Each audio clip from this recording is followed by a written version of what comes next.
Question number 3 है हमारे पास, देख लेते हैं इसको। सिंप्लीफाई फर्स्ट 2 की पावर 2/3 इंटू 2 की पावर 1/5।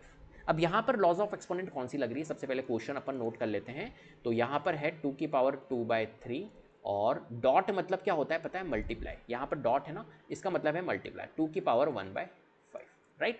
चलो अब यहाँ पर इस क्वेश्चन को ध्यान से समझना कि एक लॉज ऑफ एक्सपोनेंट आपको पता है ए की पावर, यहाँ पर देखो बेसिस सेम है, पावर डिफरेंट है, बेसिस सेम है। तो जब भी अगर ऐसा हो तो ए की पावर m इंटू बी की पावर, देखो सॉरी बेसिस सेम है ना, तो a की पावर m इंटू ए की पावर n, तो बेसिस मैंने सेम रख ली ए और पावर डिफरेंट, तो क्या होता है ये a की पावर m प्लस n होता है। कुल मिला के इनकी पावर को ऐड कर दिया जाता है। तो यहाँ पर हम यही लॉज ऑफ एक्सपोनेंट लगाएंगे, तो हमारे को पता है a की पावर m इंटू ए की पावर n जो होता है वो a की पावर m प्लस n होता है। सिंपल सी बात है। तो हम क्या करेंगे, यहाँ पर 2 की पावर 2/3 इंटू 2 की पावर 1/5 लिखा हुआ है, तो हम क्या करेंगे 2 की पावर 2/3 प्लस 1/5 ये कर देंगे। कुल मिला के इनकी पावर को ऐड कर देंगे, लॉज ऑफ एक्सपोनेंट लगा दिया हमने, ए की पावर m इंटू ए की पावर n, ए की पावर m प्लस n होता है, राइट।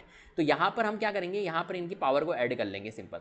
अब देखो 2 की पावर 2/3, तो 2/3 है और प्लस 1/5 है, इनको सॉल्व कर लेते हैं हम, फ्रैक्शन फॉर्म है तो फ्रैक्शन कैसे सॉल्व होता है, 3 और 5 का एलसीएम लेंगे तो 15 आएगा, और 3 5 जा 15, 5 2 जा 10, 5 3 जा 15, 3 1 जा 3, 13/15 आएगा। ये तो बच्चों वाली बातें हैं, सबको आती होगी। 2 की पावर 13/15, तो 13/15, यहाँ पर आंसर क्या आएगा 2 की पावर 13/15। क्लियर है। चलिए नेक्स्ट क्वेश्चन की ओर चलते हैं हम। कौन सा है क्वेश्चन, सेकंड पार्ट, बहुत इजी क्वेश्चन है। 1/3 की पावर 3 और उसकी पावर होल पावर 7, राइट। अब यहाँ पर समझने वाली बात क्या है, समझने वाली बात यह है कि अगर हमारा a की पावर m की होल पावर अगर n हो तो हमें पता है a की पावर mn हो जाता है, मतलब कुल मिला के ये दोनों मल्टीप्लाई हो जाती है, राइट। अगर ऐसा केस हो तो यहाँ पर देखो यही हो रहा है, 1/3 की पावर 3 की होल पावर 7 हो रहा है, राइट। तो यहाँ पर हम क्या करेंगे, 1/3 की होल पावर 3 की होल पावर 7 अगर है तो हम क्या करेंगे, मल्टीप्लाई कर देंगे इनकी पावर को। तो देखो 1/3 की पावर 3 और उसकी पावर 7 है, तो 1/3, 3 इंटू 7 21, तो 1/3 की पावर 21 यहाँ पर क्या आएगा, आंसर। सिंपल सी बात, क्लियर। अब आप कहोगे सर 1 की होल पावर 7, 1 की भी तो पावर 7 था, तो 1 की पावर जब आप 7 सॉल्व करोगे, यहाँ पर 1 की पावर 7 भी हमने लगा दिया, मान के चलिए आपने बोला, तो 1 की पावर 7 तो 1 ही होगा, तो 1 ही होगा इस केस में। और 1 की पावर 3 की पावर क्या थी हमारी, 3 थी, और उसकी होल पावर 7, यहाँ पे हमने लिख दिया 3 की पावर 3 इंटू 7 21 हो जाएगा, राइट। तो ये लॉज ऑफ एक्सपोनेंट हमने यहाँ पर लगाई है। चलो नेक्स्ट हमारे पास में कौन सा पार्ट है, थर्ड पार्ट। थर्ड पार्ट क्या है देख लेते हैं। 11 1/2 डिवाइडेड बाय 11 1/4। अब यहाँ पर अगर हम देख रहे हैं तो यहाँ पर देखो बेसिस सेम है, बेसिस सेम है, पावर डिफरेंट है, ए की पावर m डिवाइडेड बाय ए की पावर n।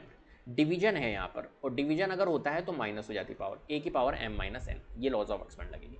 तो हमें पता है ए की पावर m डिवाइडेड बाय ए की पावर n अगर हो तो ए की पावर m माइनस n कर दो, सिंपल सी बात है। तो यहाँ पर बेसिस सेम है 11, तो आपको पावर माइनस कर देनी है, तो 1/2 में से 1/4 माइनस करो, सिंपल सी बात है। तो कर लेते हैं 1/2 में से 1/4 कैसे माइनस करेंगे, यहाँ पर देखिए 2 और 4 का एलसीएम क्या आता है, 2 और 4 का एलसीएम 4 होगा, 2 2 जा 4, 2 इंटू 1 2, माइनस 4 1 जा 4, 1 इंटू 1 1, तो 1/4। तो यहाँ पर 11 की पावर क्या आएगा, 1/4। तो ये हमारा यहाँ पर इस केस में आंसर होगा। सिंपल सिंपल सा क्वेश्चन था, बहुत ईजी। चलो नेक्स्ट क्वेश्चन है हमारे पास में, फोर्थ पार्ट कर लेते हैं इसको भी। ये कह रहा है अपने को 7 की पावर 1/2 इंटू 8 की पावर 1/2।